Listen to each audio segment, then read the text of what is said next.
Hello on this cold and frosty evening in the UK. Another video so soon. I don't know, the last couple it's hard to understand what people say because I'm very judgmental, as you can imagine. So I go through it and think, oh, should I have said this, should I have said that, which is silly because you can't please all the people all the time, or some of the people some of the time. So I shouldn't really get into people pleasing anyway. I just am very aware that words are powerful and I would like to get across what is important rather than leaving out the trivial. There's a lot to learn about public speaking, you know. There is a lot to learn and I've learned a lot in the last 3 years. It's been very good for me. But today I'm going to talk about, I just feel full of it because I've got a full moon in Gemini right on my ascending sign. I was wondering what was going to happen. No sleep last night and I had a real challenge today. It may be boring to some of you because it's a bit bitty, it's a bit personal, but it's a challenge and I've overcome it. I'm absolutely delighted with myself. I've got a weird knee, I've got a ligament gone apparently, so I haven't been out, you know, for several weeks really. And I thought, I've just got to go to a dentist. I have stuff done, you know, and the nearest town is 15 miles away. It's quite a drive. It's one of these B roads in the UK, very windy and up and down, and it's a boring ride anyway. When you get to town there aren't many car parks, you've got to struggle to find somewhere, so it's a bit of a challenge. And I'm thinking, well, is it wise to drive with this knee that's hardly operational really? And then I've got to walk from the car park to the dentist. I went through absolute agonies working out what to do. I don't know, I am quite undecided, but it's because of a limitation. You have to work out, well, is it best to get someone to take me? But it was a bit short notice really. I had to make a quick decision. There's no one that could take me, said that awful Welshman I had last time. His driving was appalling. I thought, well, driving's not difficult because you're not putting pressure on it, but of course you have got your clutch in and out. So I adjusted the seat so I wouldn't have to push too far. I had it all planned out where I was going to park and da-da-da-da. I had a space booked in my head in a little side street. And so off I set, but of course as soon as I opened the door, the car's covered in frost and ice, isn't it? And I don't have a lot of spare time, so I had to put warm water all over the windows to calm it down and get the clear again. Then get inside and clean the inside. Time I'd done all this, I was worn out. I thought, I've only got so much knee energy left.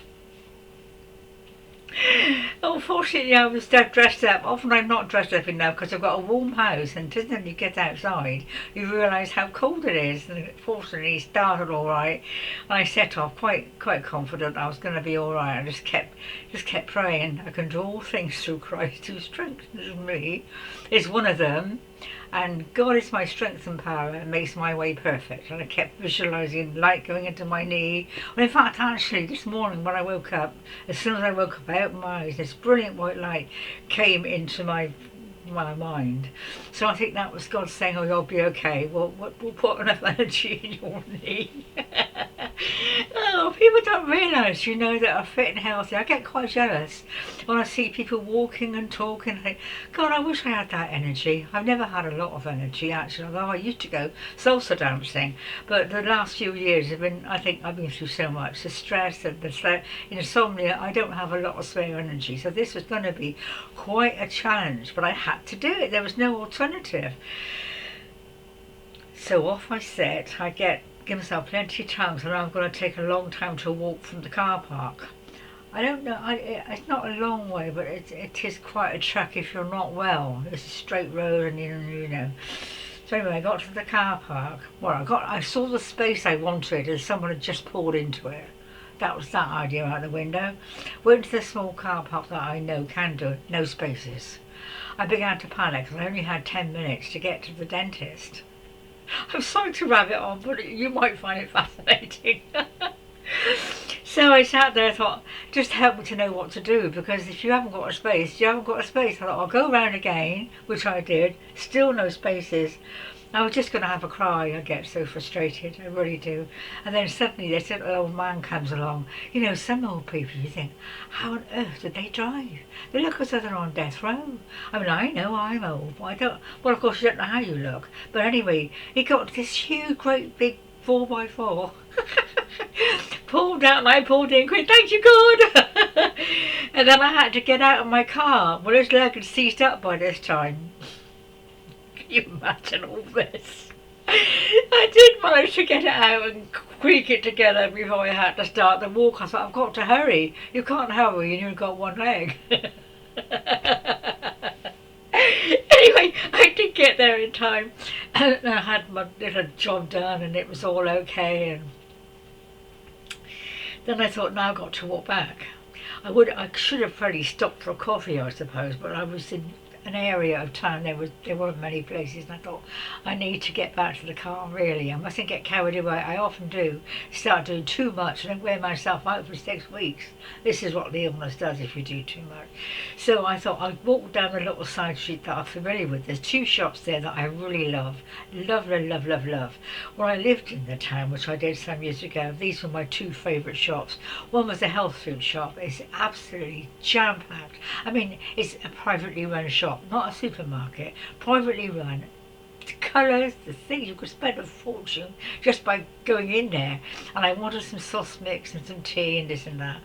So I went in there and I had a really good time just enjoying the energy, you know.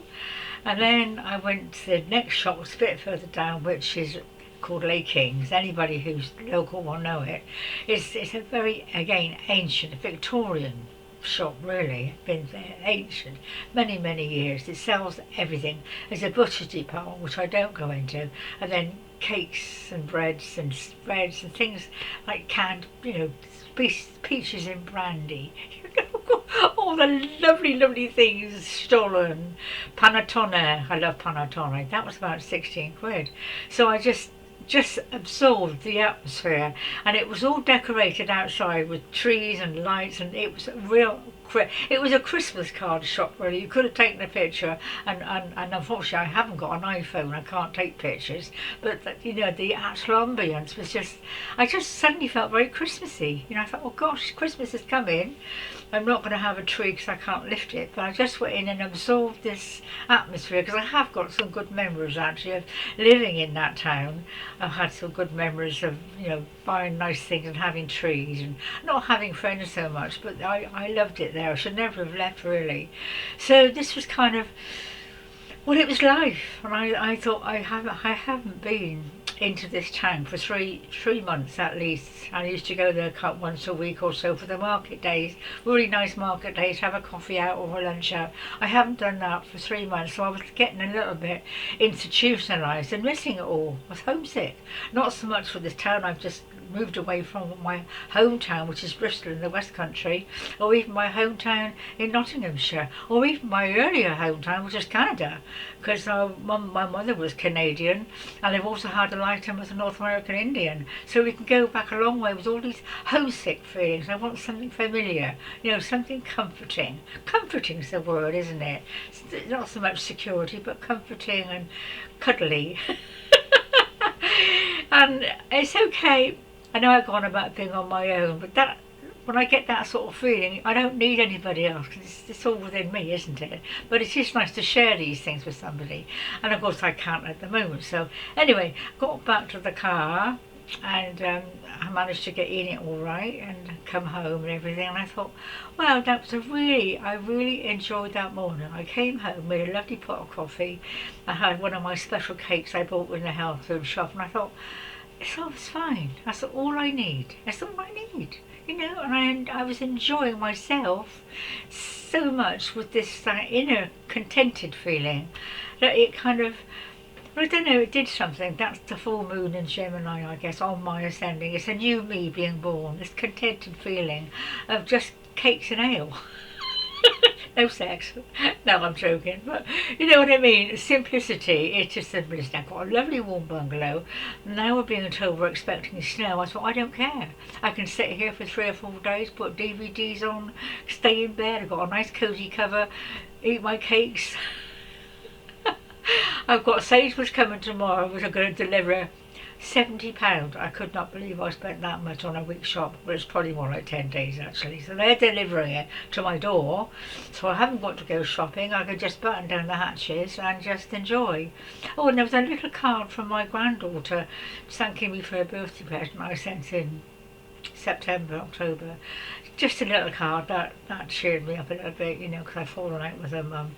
So that was little things, and I see a message from Archie, the spiritual master I talk about sometimes, and he said, there's nothing you need, it's all within you. All you have to do is to let peace flow through you. I'm beginning to understand that. I don't have to go around manifesting, struggling, decreeing, affirming. Blah, blah, blah, blah. That doesn't seem to work for me. All I have to do is to rest and knowing that everything is within and it does manifest. I mean, I manifest these 2 little shops and I bought the things I wanted and I was very excited about it. Simple life I lead. Anyway, dear one, just wanted to pass on that joyful message really, that don't scrabble. You don't need to scrabble. Just get a fancy cake and a pot of beer or wine. I love mulled wine. Oh, and a nice DVD. That's all you need. Take care, dear ones, and have a good Christmas. Bye for now.